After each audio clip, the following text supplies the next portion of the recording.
Hello and welcome to Massar, the podcast where we explore business and human rights in the MENA region.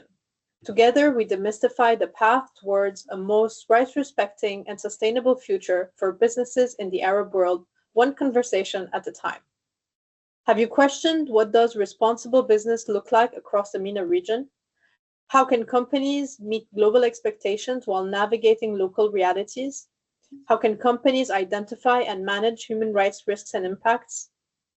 Massar means path in Arabic, and that's exactly what we're here to explore.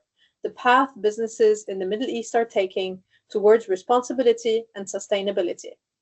I'm your host, Krystel Bassil, founder of BHRMENA. This podcast was brought to you by Konrad Adenauer Stiftung Rule of Law MENA program. When we talk about business and human rights in the conversations, often sound abstract. The frameworks, the standards, the global principles, but the real work happens on the ground, in factories, in farms, in construction sites, in the way companies listen and act upon the rights of the workers and the communities. That's why audits, grievance mechanisms, and localized assessments are so important. They're the tools that help us check whether what is written in a company's policy is actually happening on the ground. To unpack this, I'm joined today by Aya Nafi. She's a human rights researcher and field-based advocate. Aya's worked closely with workers on the ground. She's based in Amman, Jordan, and she plays a hands-on role in supporting workers, facilitating real challenges on the ground. And in this episode, we will look deeper into her experience in Jordan. Thank you, Aya, for being with us. Thank you, Krystel, for having me. I'm happy to be on the platform. So in previous episodes, Aya, we talked about why it's so important to identify human rights risks in the value chain, why integrating human rights due diligence as a process and for companies isn't just good practice, but it's becoming an expectation and even a legal requirement in some jurisdictions. But in practice, beyond having this process established within a company, we have different tools that help us identify but also monitor how these human rights impacts and risks evolve on the ground and throughout the operations. And specifically, we know that we have human rights impact assessments, social audits, and grievance mechanisms. So just to help the listeners understand a little bit more the difference between these three tools, a human rights impact assessment is a structured, forward-looking process that systematically identifies both actual and potential human rights impacts for businesses, operations, projects, or even relationships. So it's not about just catching what's going wrong, but it's about scanning the environment, mapping where the risks could emerge, and shape the decisions to prevent harm. So it's about not just checking what's actually taking place, but also preventing any future occurrences and adverse impacts. So this is a core step in doing this kind of assessments. But we also have social audits, and the social audits have a narrower focus and it's more operational. So it's more like a spot check or a compliance audit, and it's about checking a particular site or particular supplier and to check certain things that are sort of listed in the audits. For example, labor conditions, health and safety, or other social standards, and really check whether they are being met or not. And in that sense, an audit is looking backwards to see what does the current state of affairs look like, as opposed to prevent or engage with workers on sort of what has been enforced. So audits are valuable for monitoring, for verifying, but as we will further discuss in this episode, they have limitations. they might be pre-announced, they can be limited in scope, as we said, and they can be overly focused on documents as opposed to adequate engagement. And it's exactly that. When we come to the word engagement, is where we often underlook what grievance mechanisms are and the importance of grievance mechanisms. And this is where your experience comes in, and because you have particularly worked with grievance mechanisms in Jordan with workers. So can you please share with us what are grievance mechanisms? Thank you for distinguishing between all these different mechanisms. It's very important for the readers to kind of also build up this knowledge as we chip in different experiences. So grievance mechanisms are a bit different. It's a channel through which workers working in different departments in businesses have access to mechanisms that allow them to raise concerns or complaints about specific business-related human rights as soon as they experience them. So when we hear this, what we expect is having something that's accessible to workers through different divisions, through different departments, through which concerned people and experienced people can kind of walk them through the process and assist them in making that complaint. So it can function on different operational levels. It could be judicial, it could be non-state-based mechanisms, which can be resolved either internally or on different department levels.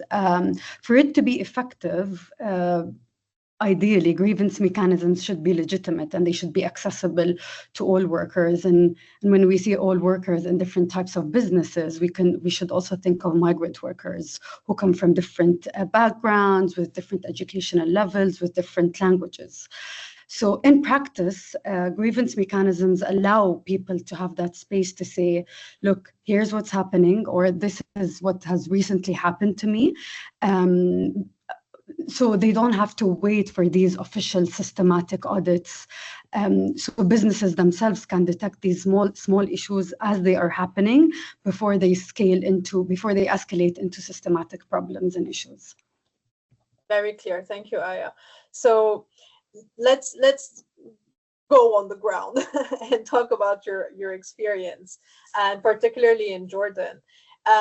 But on the back of it, I also want to sort of set the scene and say, because often when we refer to the work, we both are working in the space we're working in, which is particularly the Jordanian garment sector.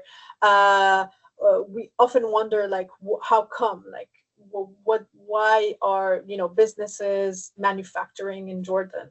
And it's very much it's part of this growing wave of trade agreements and economic partnership that are actually shaping and reshaping the global supply chain.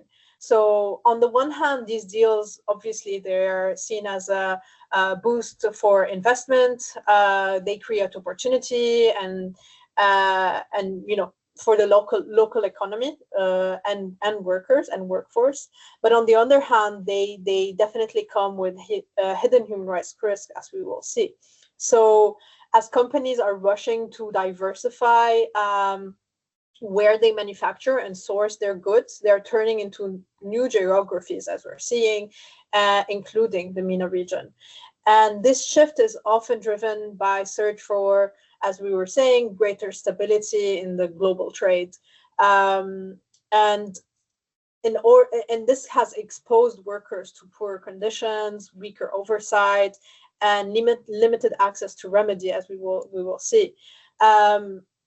And this is how the garment sector in Jordan has boomed, really, because in the early 2000s, Jordan signed a series of trade deals, including with the US, and we suddenly saw that this has created opportunities for local suppliers, but as they rushed to meet sort of the international demand, and this is where we saw an influx of migrant workers to respond to this pressure and deliver fast and timely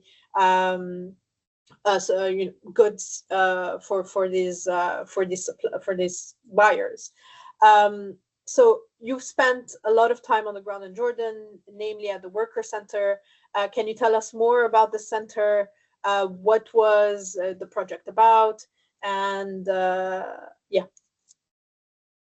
Okay, so Al Hassan Workers Center is a workers center that was started functioning in 2014. So years after the Free Trade Agreement and the QIZ agreements in specific, it started functioning with support from Better Work Jordan and the ILO. But its establishment started in 2011 after the founding of a National Workers Center Association. At this particular moment, the center has ceased operations following the withdrawal of its funding under the Trump administration. Al Hassan, and the reason why the first worker center was established in Al Hassan is because it was the first actually QIZ that was established in Jordan under the Free Trade Agreement, and it's considered at the moment to be the second largest qualified industrial zone in Jordan. I think it contains, I cannot refer to specific figures, but it contains the second also highest number of specifically migrant workers in the sector in Jordan. So just to get back to a few figures for also the listeners to understand a bit of the context here. So based on the latest figures, the total number of workers in the garment sector in Jordan, which was in 2023, is 73,964 workers. Out of these, the proportion of this is basically 25% only Jordanian workers, and the remaining 75% are migrant workers. One other important note here is that under official statistics, refugees are also considered are included under the category of migrant workers, and as we may know, also Jordan hosts a very large number of refugees per capita. So this includes Syrians, Palestinians, Yemenis, and many other nationalities. The migrant workers in this workforce include a very wide range of different nationalities from South and Southeast Asia, and even extends to Africa. So we're talking about migrant workers from Bangladesh, India, Pakistan, Sri Lanka, Nepal, Myanmar, China, and Madagascar. The vast majority of the workers in this sector, specifically in the production workforce, are women. So they constitute nearly 75% of this workforce. So we can imagine with this landscape, the amount of challenges that the government and the different government agencies, the employers, and even workers and employers organizations face. As you have also set a bit of the background here, Krystel, is there's also a lot of expectation, both economic and political expectations from the sector, right? So all these different operating bodies are expected to sustain this sector. So the general aim of this center was to ensure that this huge number of national, refugee, and even migrant workers have access to some supplementary job services, including educational, capacity building activities, recreational, sports and activities, community engagement, and well-being in general for these workers who are also working in a highly demanding sector. So the other crucial aspect that the center was providing a space for, besides the recreational, educational, was facilitating the access that workers have to different types of remedies, support, and advisory services. I need to kind of also zoom in and focus here and highlight the importance of providing these services for migrant workers, again, who come from various different backgrounds, from different regions with different skills, with different educational backgrounds. And as also per the international standards for labor migration, these workers require a lot of support in countries of destination, such as Jordan. So you can imagine the different demands that these workers require. Also, if we kind of also specifically focus on the dominance of women in this workforce. So my work at the center, kind of alongside, of course, my amazing colleagues who I worked with, was managing this space, which offers recreational activities, well-being activities, educational activities, that was open to them 7 days a week. Basically 7 days a week. It was there for them 7 days a week, and Fridays, which is the most important day of the week, which is their weekend, was the busiest day we always had. And besides that space, again, we were facilitating the different types of let me go back here to the grievance mechanisms, which fall under the category of offering different types of supports and advisory services. I personally started my work at the center with conducting a needs assessment survey. So before I started working, I was able to kind of have that view on the importance of the center for the lives of these thousands of migrant workers in Al Hassan industrial zones, and what that space meant for them, both on a well-being, on a professional or sector well-being aspect and angle.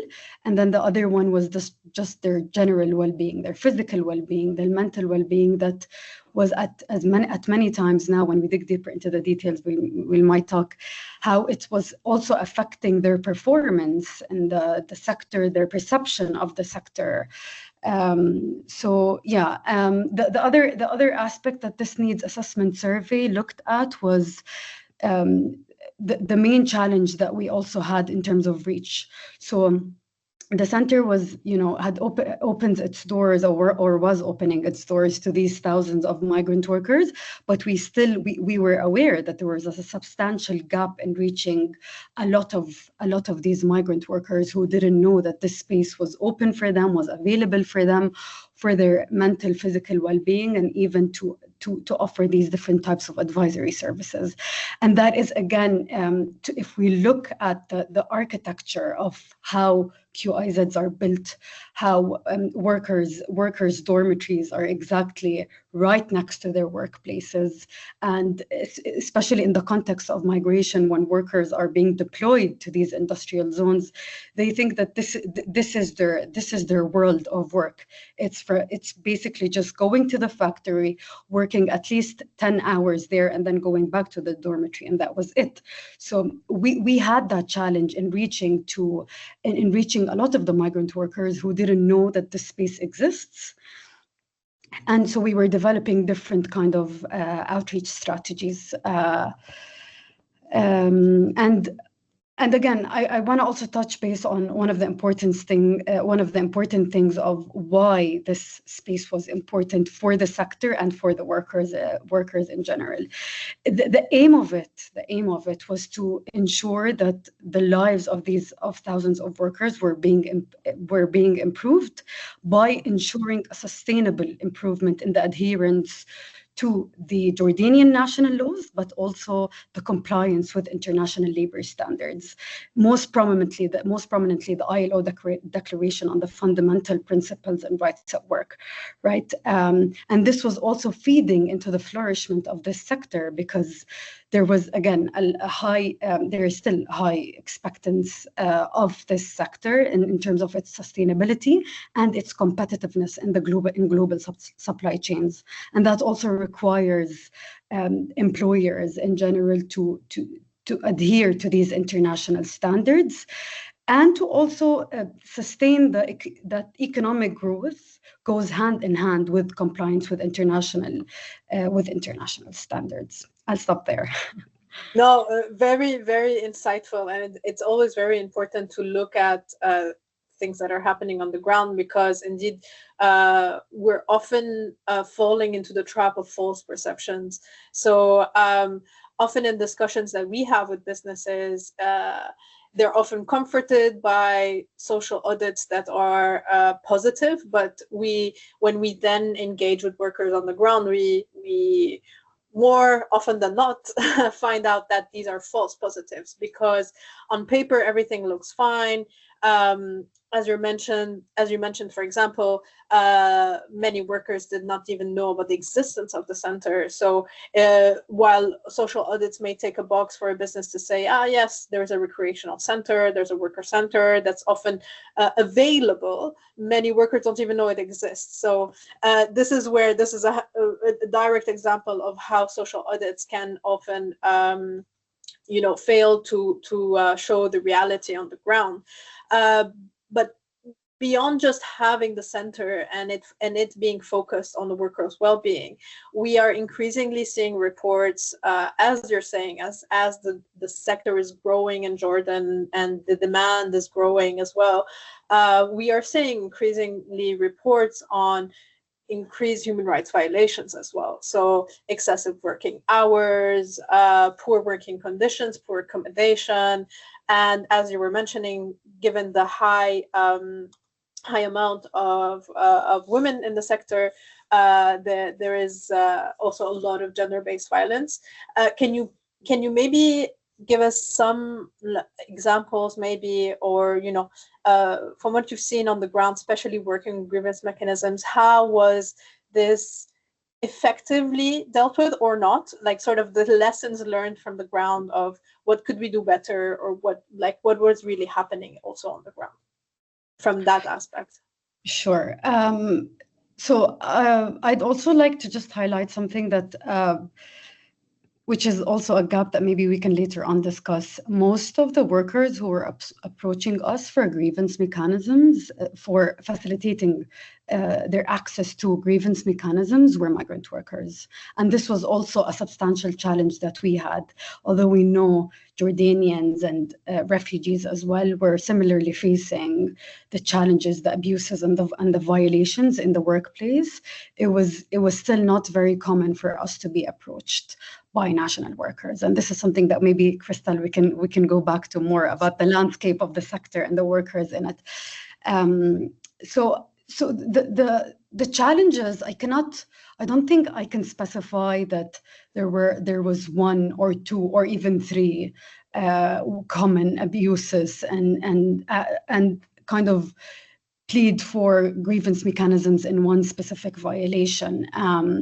Again, because this was related to migrant workers, I'd like to also focus on the whole migration process that migrant workers face, and that is more specifically to touch on recruitment-related concerns. So we were still on regular basis being approached by workers,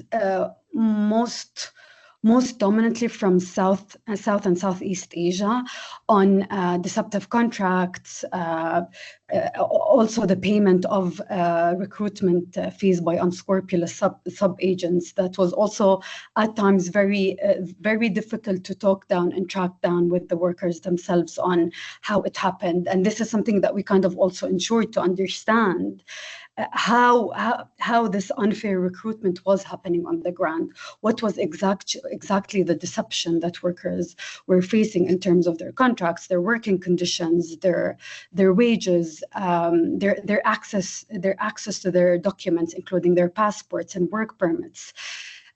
So this was also a very over-occurring issue that workers were complaining about. And then the tough working conditions. So the garment sector is a demanding sector, and businesses, as much as they are also expected to highly achieve their targets, all this pressure kind of structurally goes down to the workers, where they not just work and operate under tough working conditions of verbal and at times even physical abuse to overly achieve, but also the long working hours. And for migrant workers as well, in specific, there was a lot of pressure on the mandatory overtime hours, where because of how these QIZs are, and even generally garment industries are designed, most migrant workers reside just right next to their workplace. So it's always expected of them, because they are migrants, that there is nothing outside the work and the production that they want to do, or they'd like to do, or even have the right to do, besides working 10 hours a day. And one of the other issues that constantly came up was the lack of payment of this overtime. And also, on the other aspect of that was the level of awareness, very low awareness, that workers had, that they should be expecting from their employers to be paying this mandatory overtime. So this is briefly the main two kind of abuses and violations that we were hearing from workers. And of course, living conditions, and that honestly goes without saying, the overcrowdedness, and again, the proximity of these dormitories where workers were residing, being very, like, in zero distance from their workplace, and maximum, it would go maximum by 2 or 3 kilometers away from their workplace. So it's that's again what we see, is that the workers, they kind of don't know anything besides that zone. So their access to information, their access about their rights, what they are supposed to tolerate and what they are not supposed to tolerate, was also a bit of a challenge for us to gradually teach workers, and also facilitate their access to resources in their own languages. And also, not to forget that we have also a lot of the workers who are illiterate. So even when you kind of, for me as a Jordanian, I was speaking to them in a mix of different languages, in very simple terms. It was obviously very difficult for them to comprehend. And when my colleagues, who also at times spoke with them in their own languages, it was also difficult for them to comprehend. Again, this goes back to the recruitment process, that it entirely depends on the recruitment process that they go through, what was explained to them in their countries of origin, and then what was the reality, and what tools they had to deal with this reality. Another important theme was social protection and their subscription to social security in Jordan. And this is something that, impressingly, honestly, a lot of workers knew about, but we still had challenges in explaining to the workers that they have the right to access their social security platforms online, and know exactly what are the rates and what are the amounts that they are expected to be paying on monthly basis as part of their monthly subscription to Social Security. That's about it. Thank you so much for all these examples. And I sort of want to pick up on, as you were mentioning, the landscape of the garment sector in general, but specifically in Jordan, and link it with how we started the conversation by saying conducting human rights impact assessments, localized human rights impact assessments, are key and very important in identifying these gaps and rights and impacts. We're not just saying it from just a theoretical perspective, but it's really because of the research we both and the work we both conducted. We see that in the Jordanian case, we really have this interplay of migrant workers, refugees, and then Jordanian workforce. And it's sort of, the sector is built on like the interlinked workforces, but they in a sort of caste-like system. So if you're a migrant worker, as you were mentioning, you're sort of expected to do the overtime, as opposed to a refugee or a Jordanian, which has in theory better treatment. And from what we saw as well, and you're mentioning social protection, while they may know of the existence or them having access to the system, maybe the Jordanians benefited more from having access to the system, as opposed to a migrant worker who struggled to to demand their rights through that. So it's very interesting to see that, if we had we cannot like apply the assessments we have on migrant workers, say in Qatar or in other countries, and apply it to Jordan because, for example, we don't have the refugees aspect or the local workforce aspects coming into play. And this often creates, from what we've seen as well, often creates internal conflict between the workers themselves, because then there is this sort of superiority, treatment, also by the managers and the local suppliers, sort of, in the way, as you were mentioning, there's a lot of verbal and sometimes physical abuse, and this we see it's not non-existent, but differentiated when it comes to refugees or Jordanian workers. So it's very interesting to have this very localized approach, and as you said, it's important also to sort of zoom out and see also the role that the government play in the sense where it's opened its access to social protection, but then how is this effective is another discussion. It was very interesting to have this sort of general overview of, I guess, the Jordanian garment sector. But I guess the takeaway is to leave the listeners with few takeaways, to say that it's really important to look beyond audits, because worker interviews are often sort of tailored, I want to say. And this I know because we've had a discussion earlier, and you've seen also on the ground how social audits take place. And I think it's interesting for the listeners to know more about that, why we keep saying there's a false impression, and why and how local suppliers are reacting to these when international multinational companies come in and say, we're coming for a check. What did you see on the ground? Okay, I think this is one of my favorite questions so far, because this is where we get to really hear the conclusion of all these challenges that different stakeholders are doing and what they're operating on the ground, right? Just to add to something that I think was not mentioned, was the importance of the different stakeholders in all these audits and grievance mechanisms, right?